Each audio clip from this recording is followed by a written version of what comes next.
Hello guys, welcome to Medha Sultani YouTube channel. So guys, आज के lecture में हम लोग बात करने वाले हैं उत्तराखंड का भौगोलिक विभाजन की, जियोग्राफिकल डिवीज़न ऑफ उत्तराखंड की। सो गाइस, ये जो लेक्चर है ना, ये काफ़ी इम्पोर्टेंट होने वाला है एग्ज़ाम पॉइंट ऑफ व्यू से। और गाइस, यहाँ से हमेशा लगभग हर एग्ज़ाम में यहाँ से क्वेश्चन बनता हुआ आ रहा है और लगातार क्वेश्चन बनता हुआ आ रहा है। इससे पहले हमने गाइज उत्तराखंड नदी तंत्र को पढ़ा था, रिवर सिस्टम को। अगर आपने अभी वो लेक्चर नहीं देखे तो आप उन्हें ज़रूर देख लीजिए। 3 पार्ट में हमने उसे कवर किया है एंड चौथे पार्ट में उसका कंप्लीट प्रैक्टिस सेट हमने किया, जो कि प्रैक्टिस सेट काफ़ी लंबा हो गया था लेकिन काफ़ी इम्पोर्टेंट था एग्ज़ाम पॉइंट ऑफ व्यू से। इसको हम पूरा एक ही पार्ट में कवर करने वाले हैं और इसका प्रैक्टिस सेट भी एक ही पार्ट में कवर करेंगे, इसलिए वीडियो लेक्चर थोड़ा सा लंबा हो जाएगा।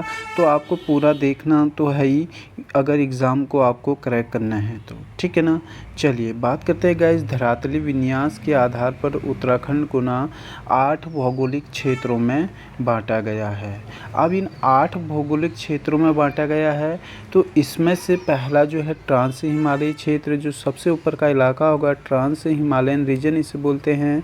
इसके बाद दूसरे नंबर पर आता है बृहत या उच्च हिमालयी क्षेत्र, बिगर हायर हिमालयन रेंज। थर्ड आता है गाइज लघु मध्य हिमालय क्षेत्र, शॉर्ट मिडिल हिमालयन रीजन इसे बोलते हैं।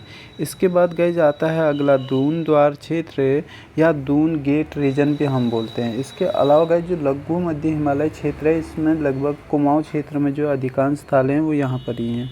आगे गाइज इसके बाद में जो आएगा ये आएगा शिवालिक क्षेत्र। शिवालिक क्षेत्र में गाइज 5वें नंबर का ये होगा। इसके बाद आगे आएगा भाबर क्षेत्र, ठीक है ना। 6ठे नंबर का होगा, 7वें नंबर का होगा तराई क्षेत्र, तराई रीजन। एंड लास्ट वन होगा गाइज गंगा का मैदानी क्षेत्र, गंगाज प्लेन रिवर, ठीक है ना।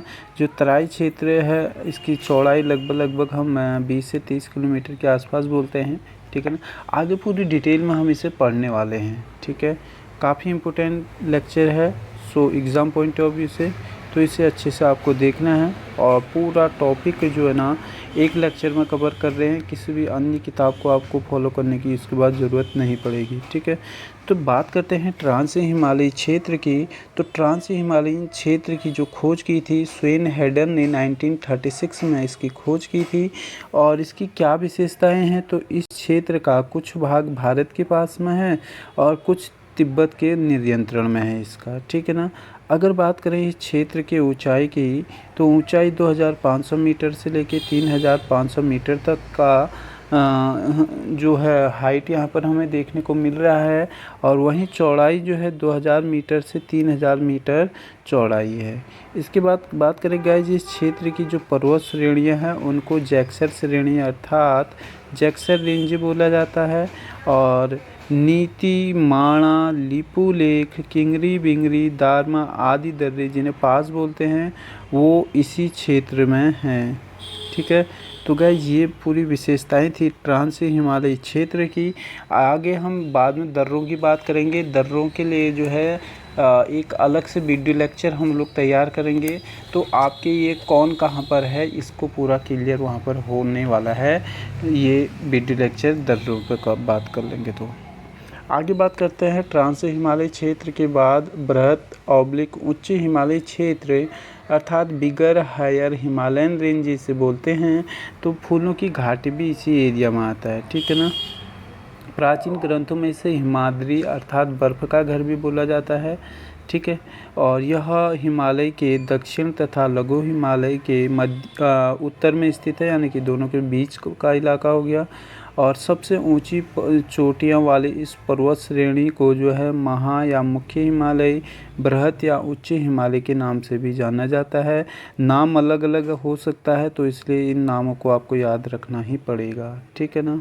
इसके अलावा जो उत्तराखंड में पर्वत श्रेणियों की ऊंचाई है वो 4500 से लेके 7817 मीटर तक हमें देखने को मिलती है, जो कि नंदा देवी पश्चिमी है 7817 मीटर में टॉप में।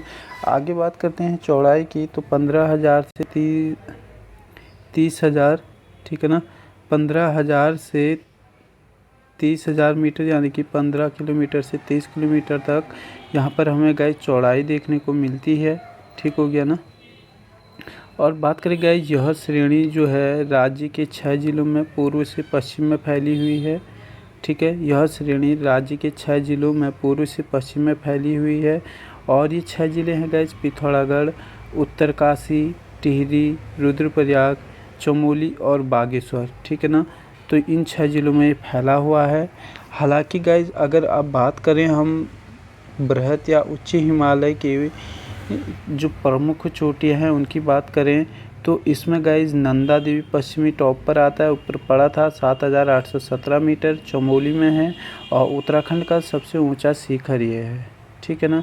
अगर बात करें गाइज तो इस चोटी को सबसे पहले फतह करने का प्रयास किया था 1905 में टीजी लॉन्गस्टॉप ने, लेकिन वो 5,875 मीटर की चढ़ाई चढ़ने के बाद जो है वापसी कर जाते हैं और पूरा सफल अभियान उनका रहता नहीं है। और आज भी जहाँ से उन्होंने वापसी की ना, तो उस स्थान को आज भी लॉन्ग स्टॉप फॉल के नाम से जाना जाता है। हालांकि इस पर्वत पर जो प्रथम सफल पर्वतारोही हैं वो हैं बिल टिलमैन व नोएल ओडेल। 29 सितंबर 1936 को उन्होंने इसे फतह किया था। आगे बात करते हैं गाइज, नंदा देवी के बाद आता है कामेट, 7,756 मीटर की ऊंचाई पर स्थित है। इतनी ऊंचाई इसकी है, सेकंड में है ये उत्तराखंड का दूसरा ऊंचा जो है पर्वत शिखर है। चमोली में ये भी पड़ता है और इसको जो है फतह किया था सर्वप्रथम जो सफल पर्वतारोही थे बोल सकते हैं, फ्रैंक स्मिथ, एरिक शिप्टन, होल्डवर्थ एवं लीवा शेरपा ने 21 जून 1931 को जो है इसे फतह किया था। इसके बाद जो गाइज आएगा नंदा देवी पूर्वी, ये है गाइज 7,434 मीटर की ऊंचाई पर। इस पर पोलैंड की पर्वतारोही टीम ने 1939 में फतह किया था इसे। ये चमोली और पिथौरागढ़ में पड़ता है। राज्य का तीसरा जो है सबसे ऊंचा पर्वत ये है। अच्छा गाइज, इस हिमालय श्रेणी में एक चीज़ याद रखना, प्रमुख चोटियों में ये सीरीज आपको याद रखनी है, लेकिन यहाँ नंदा देवी में कन्फ्यूजन होता है। तो जो नंदा देवी पश्चिमी है 7,817 मीटर, ये राज्य का जो है सबसे ऊंचा पर्वत श्रेणी है या पर्वत चोटी है, ये इम्पोर्टेंट है। और पश्चिमी तीसरे नंबर पर आता है। सारे के सारे जो पर्वत चोटियाँ हैं टॉप 5 में तो ये चमोली में ही आती है। सिर्फ तीसरा जो पूर्वी वाला नंदा देवी पूर्वी है, इसका कुछ हिस्सा पिथौरागढ़ के अंतर्गत भी आता है। अगर बात करें माणा की तो 7,272 मीटर की ऊंचाई और ये चौथा है, चमोली में ही ये भी है। पाँचवा है गाइज 7,140 मीटर के साथ बद्रीनाथ और ये चमोली में पड़ता है और टॉप 5 में ये शामिल है। तो गाइज इस तरीके से बृहत या उच्च हिमालयी क्षेत्र को हमने कवर किया। इसके बाद अगर बात करें आगे तो अगला आएगा लघु मध्य हिमालयी क्षेत्र यानी कि शॉर्ट मिडिल हिमालयन रीजन। तो गाइज यह बृहत हिमालय क्षेत्र के दक्षिण में स्थित है और श्रेणी के दक्षिण की ओर तेज ढाल और उत्तर की ओर मंद ढाल है। ठीक है ना। और ये जो है ना गाइज राज्य के 9 जिलों में पूर्व से पश्चिम की ओर फैला हुआ है और उन 9 जिलों में गाइज चंपावत का कुछ पूर्वी भाग इसमें आएगा। और इसके बाद गाइज नैनीताल, ठीक है, नैनीताल के बाद चमोली, अल्मोड़ा, टिहरी, पौड़ी, रुद्रप्रयाग, उत्तरकाशी और देहरादून इसमें तक ये फैला हुआ है। ऊंचाई की बात करें तो गाइज 1200 मीटर से 4,500 मीटर तक। चौड़ाई जो है गाइज 70,000 से 70,000 से 1 लाख यानी कि 70 किलोमीटर है। ये 70 किलोमीटर हो जाएगा और 100 किलोमीटर हो जाएगा अगर किलोमीटर की बात करें तो। गाइज मध्य हिमालय क्षेत्र का निर्माण जो है सबसे इम्पोर्टेंट पॉइंट ये है कि मध्य हिमालय क्षेत्र का निर्माण वलित एवं कायांतरित चट्टानों, फोल्ड एंड मेटामॉर्फिक रॉक्स से हुआ है, काफ़ी इम्पोर्टेंट है। आगे बात करें गाइस तो इस क्षेत्र में तांबा, ग्रेफाइट, जिप्सम और मैग्नीसाइट आदि खनिज तत्व भी देखने को मिलते हैं। और इस हिमालय क्षेत्र में सरयू, पश्चिमी रामगंगा, लदिया आदि नदियाँ निकलती हैं और इस क्षेत्र में कई ताल भी हैं। आगे जो इम्पोर्टेंट पॉइंट है गाइस, इस क्षेत्र में शीतोष्ण कटिबंधीय सदाबहार एवरग्रीन टेम्परेट जोन प्रकार के कोणधारी सघन वन, कोणधारी डेंस फॉरेस्ट पाए जाते हैं, ठीक है ना, इम्पोर्टेंट है। और इन वनों में बांज, ओक जिसे बोलते हैं, खरसों, देवदार, साल, चीड़, फर आदि की वृक्ष की मात्रा जो है काफ़ी पाई जाती है। इस क्षेत्र में छोटे छोटे घास के मैदान पाए जाते हैं जिन्हें बुग्याल एवं पयार कहते हैं। क्या कहते हैं?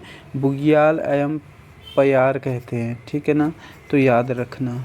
आगे बात करते हैं प्रमुख श्रेणियों की। इसमें अच्छा, खर्क भी बोला जाता है बुग्यालों को, हैं, इसको याद रखना। आगे बात करते हैं गढ़वाल क्षेत्र में ये खर्क का प्रयोग होता है। प्रमुख श्रेणियों की बात करें गाइस तो दूधार तोली यहाँ पर है जिसे उत्तराखंड का पामीर बोलते हैं। देवबन यहाँ पर है, विनसर यहाँ पर है, द्रोणगिरी, सुरकंडा, चंद्रवदनी और मसूरी का क्षेत्र जो है इसी जो है मध्य हिमालयी ये लघु मध्य हिमालय क्षेत्र में आता है, तो इसको आपको याद रखना है। आगे अब हम दूधातोली को कंप्लीट कवर करेंगे क्योंकि ये काफ़ी इम्पोर्टेंट टॉपिक है हमारे लिए। तो गाइस दूधातोली में एक तो बुग्याल है और चारागाह भी है और इसी को उत्तराखंड का पामीर कहते हैं और ये चमोली, पौड़ी और अल्मोड़ा में फैला हुआ है। एग्ज़ाम में क्वेश्चन आ चुका है कि दूधातोली कहाँ तक फैला हुआ है, दूधातोली की श्रेणी तो किन जिलों में फैली है, तो याद रखना चमोली, पौड़ी और अल्मोड़ा। सो गाइस यहाँ से ना 5 नदियाँ निकलती हैं, इस दूधातोली श्रेणी से 5 नदियाँ निकलती हैं। 5 नदियों के नाम है पश्चिमी रामगंगा, पूर्वी न्यार, पश्चिमी न्यार, आटागाड़ और बूनो। ये 5 नदियाँ यहाँ से निकलती हैं। और गाइस वीर चंद्र सिंह गढ़वाली जो 2/18 गढ़वाल राइफल के जवान थे, वो जो है इस स्थान से ना बहुत ज़्यादा प्रभावित थे।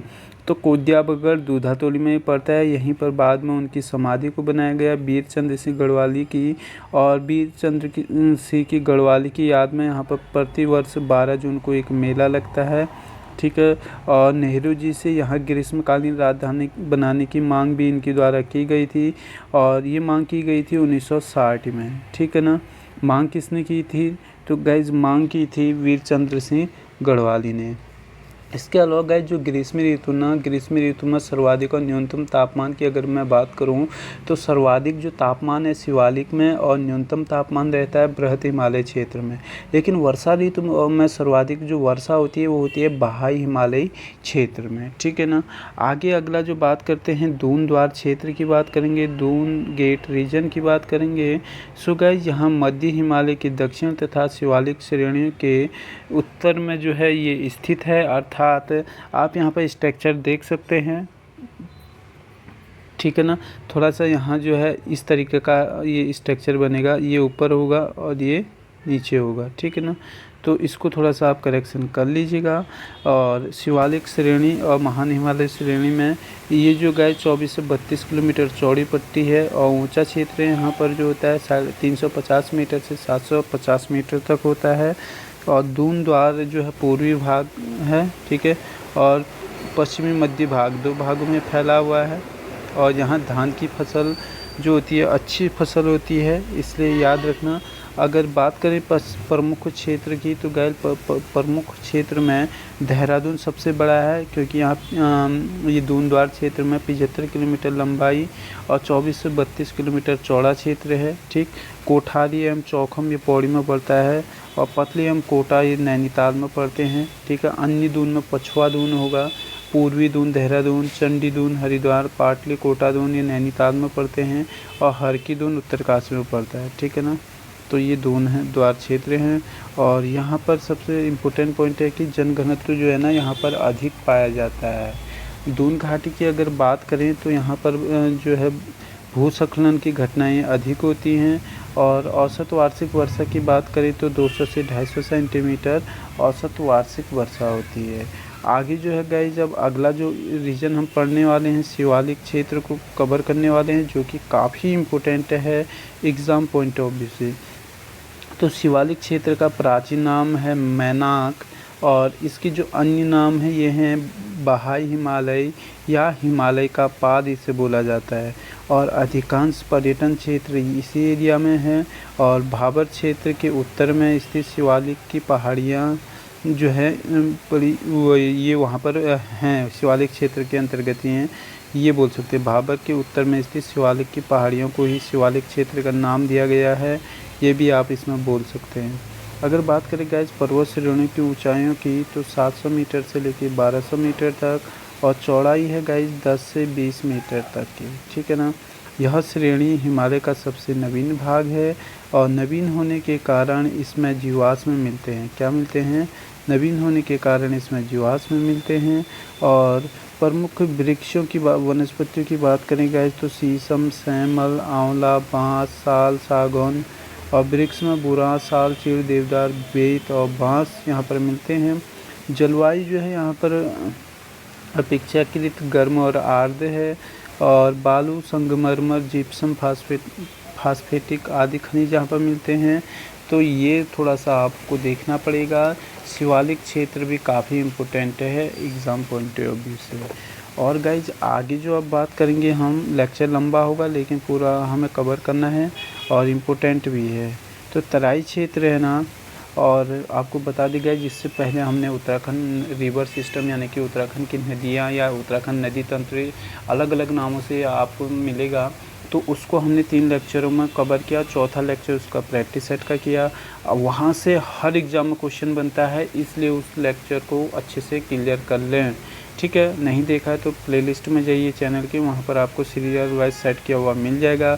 और ये लेक्चर से भी हर बार एग्ज़ाम में क्वेश्चन आया हुआ है, तो अगर आप अपना एग्ज़ाम में अपना सीट कंफर्म करना चाहते हैं, तो क्रैक करना चाहते हैं, तो ज़रूर अच्छे से लेक्चरों को क्लियर करते हुए चलें। बात करते हैं तराई क्षेत्र की, तराई रीजन की। तो गाइस चौड़ाई है इसकी 20 से 30 किलोमीटर, लंबाई है गाइस 144 किलोमीटर तक, और हरिद्वार, नैनीताल और पौड़ी का नैनीताल का दक्षिणी क्षेत्र इसमें आता है। हरिद्वार और पौड़ी इसमें शामिल हैं, और नैनीताल का दक्षिणी हिस्सा तराई क्षेत्र में आता है। इसके अलावा गाइस शिवालिक पर्वतों के तलों पर ये स्थित एक दलदली उपजाऊ ज़मीन है, और यहाँ पर जो है ना थारो और बोक्सा लोग स्पेशली निवास करते हैं। और यहाँ पर पाताल तोड़ कुएँ, आर्टिशियन वेल्स भी देखने को मिलते हैं। अगर भाबर की बात करें, भाबर रीजन की, तो गैस शिवालिक पहाड़ियों की दक्षिण में स्थित 10 से 12 किलोमीटर की चौड़ी पट्टी है। पूर्व में चंपावत से लेकर पश्चिम में देहरादून तक का क्षेत्र इसमें शामिल कर सकते हैं।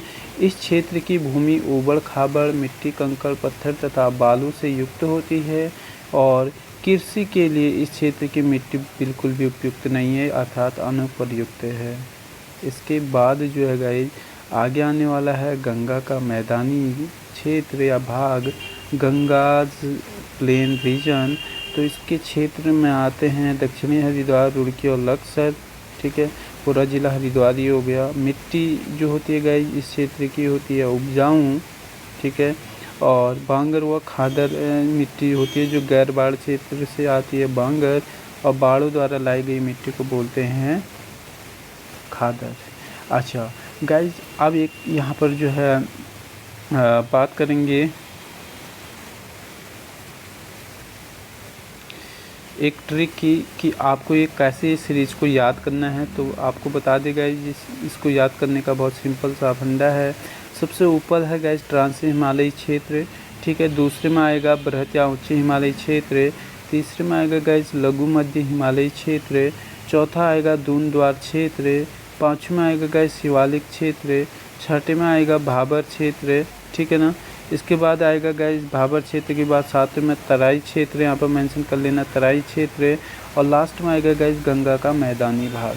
तो गाइस ऊपर से सीरीज को नीचे तक याद करते लेके आएंगे तो आप इसे भूलेंगे नहीं कि ट्रांसी हिमालय क्षेत्र में क्या था, उसके बाद बृहत या उच्च हिमालय क्षेत्र में क्या था, लघु मध्य हिमालय क्षेत्र में क्या था, और इसके बाद गाइस ये दून द्वार क्षेत्र में क्या था, शिवालिक क्षेत्र में क्या था, भाबर क्षेत्र में क्या था, तराई क्षेत्र में क्या था, और गंगा का मैदानी क्षेत्र में क्या था।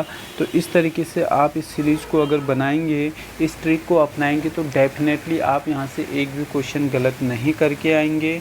और गाइस वीडियो लेक्चर अगर आपको पसंद आती हैं, कोई सजेशन अगर आप हमें देना चाहते हैं, अगर कैसी आपको वीडियो लगी, तो इसके लिए आप हमारे YouTube चैनल पे जो है गाइस कमेंट ज़रूर कीजिए। अगर अच्छा लगता है तो लाइक और शेयर भी ज़रूर करें। और गाइस अब आगे जो अगला पार्ट आएगा, इसका प्रैक्टिस सेट का पार्ट आएगा। पहली बार जो है गाइस हमने प्रयास किया है कि लेक्चर के साथ में हम लोग आपको भी प्रैक्टिस सेट कराएं, तो इसलिए जो है गाइस आप लेक्चर को देखने के बाद प्रैक्टिस सेट भी ज़रूर करें, ठीक है। अगर चैनल सब्सक्राइब नहीं किया तो उसको चैनल को सब्सक्राइब करके बेल आइकन का बटन भी ज़रूर प्रेस कर लें, क्योंकि जब भी वीडियो लेक्चर आए तो नोटिफिकेशन आप लोगों तक पहुंच सके, ठीक है। सो गाइज आप मिलते हैं एक नए लेक्चर में एक नए टॉपिक के साथ। Thank you guys.